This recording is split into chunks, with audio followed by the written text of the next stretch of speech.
మీ business ఏదైనా మీ ఊర్లో promotion చేయాలంటే అది సుమన్ టీవీతోనే సాధ్యం. ఇప్పుడే సంప్రదించండి. Welcome to Suman TV.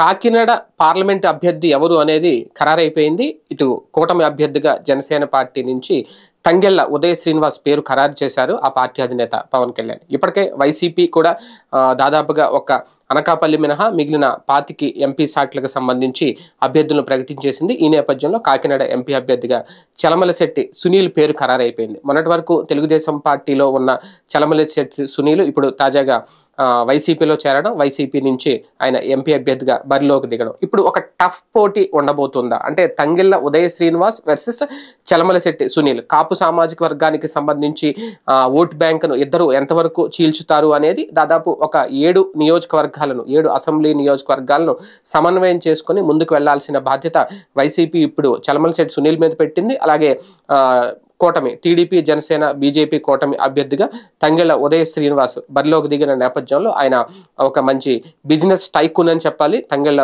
Uday Srinivas tea time అధినేతగా మొదటి నుంచి కూడా దాదాపుగా ఈయనకి పిఠాపురం సీట్ ఇస్తారా లేదంటే కాకినాడ ఎంపీగా బరిలోకి దింపుతారా అనే ప్రచారం జరిగిన నేపథ్యంలో ఎట్టకేలకైతే ఆయనకు స్థానం దక్కింది. ఎందుకంటే ఆయన చాలా త్యాగాలు చేశారు పార్టీ కోసం.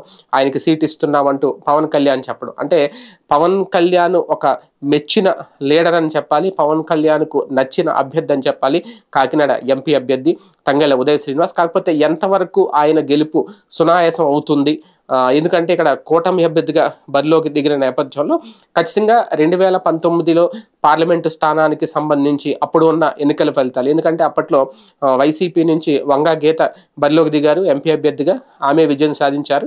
అప్పుడు తెలుగుదేశం పార్టీ తరపున చలమలశెట్టి సునీల్ బరిలోకి దిగారు. ఇద్దరి మధ్య ఒక టఫ్ పోటీయే వచ్చింది. అప్పుడు జనసేనకి ఒక అభ్యర్థి ఆల్రెడీ బరిలోకి దిగారు, అప్పట్లో జ్యోతుల వెంకటేశ్వరరావు. అయితే ఈ నేపథ్యంలో అప్పుడు వచ్చిన ఓటు బ్యాంక్ ఒకసారి చూసుకుంటే దాదాపు 5,37,000కు పైగా ఓట్లు వంగా గీత సాధించుకుంటే, అలాగే చలమలశెట్టి సునీల్ అప్పుడు తెలుగుదేశం పార్టీ తరపున ఆయన కూడా దాదాపుగా 5,11,000 ఓట్లు సాధించారు. అంటే ఇద్దరికి మధ్య ఒక 20,000 ఓట్లు మాత్రమే వ్యత్యాసం ఉంది. అయితే అప్పుడు 2019లో జనసేన పార్టీ తరపున బరిలో దిగిన జ్యోతుల వెంకటేశ్వరరావు ఎవరైతే ఉన్నారో ఆయన 1,32,000 ఓట్లు అనేది సాధించుకోగలిగారు. అంటే ఇప్పుడు ఒకవేళ టీడీపీ జనసేన ఓటు బ్యాంక్ ఒకరిదొకరు ట్రాన్స్ఫర్ అయితే గనక ఖచ్చితంగా జనసేన అభ్యర్థిగా బరిలోకి దిగిన తంగెళ్ల ఉదయ్ శ్రీనివాస్ ఎవరైతే ఉన్నారో ఖచ్చితంగా ఆయనకి 6 లక్షలకు పైగా ఓటు బ్యాంక్ రావాలి అప్పుడున్న లెక్కల ప్రకారం చూసుకుంటే.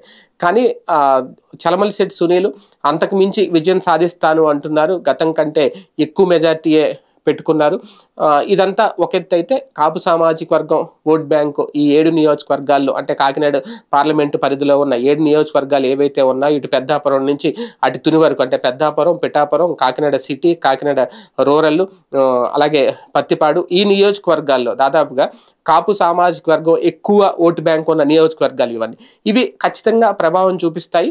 పైగా ఇద్దరు ఒకే సామాజిక వర్గానికి సంబంధించిన వ్యక్తులు కాబట్టి ఎవరు ఓటు బ్యాంక్ ఎక్కువ ఇటు ట్రాన్స్ఫర్ అవుతుంది అనేది ఇక్కడ చాలా కీలకమైన అంశం. ఏది ఏమైనా ఒక ఆసక్తికర పోరుకైతే తెరతీసింది కాకినాడ పార్లమెంట్ నియోజకవర్గం. ఇప్పటికే ఓటుకు కూడా భారీగానే ఇస్తున్నారు. ఎలాగైనా ఎట్టి పరిస్థితుల్లో ఆ సీటును తాము దక్కించుకోవడానికి సిద్ధపడుతున్నారంటూ పవన్ కళ్యాణ్ చేసిన ఆరోపణలు ఏవైతే ఉన్నాయో అవి కూడా బాగా వైరల్ అవుతున్నాయి. ఒక వైసీపీ కాదు, ఇప్పుడు టీడీపీ జనసేన బీజేపీ కూటమి కూడా కాకినాడ పార్లమెంట్ మీద సీరియస్గానే దృష్టి పెట్టింది. అందుకే తంగెళ్ల ఉదయ్ శ్రీనివాస్ లాంటి వ్యక్తిని బరిలోకి దింపడం ఏం జరుగుతుందో చూద్దాం.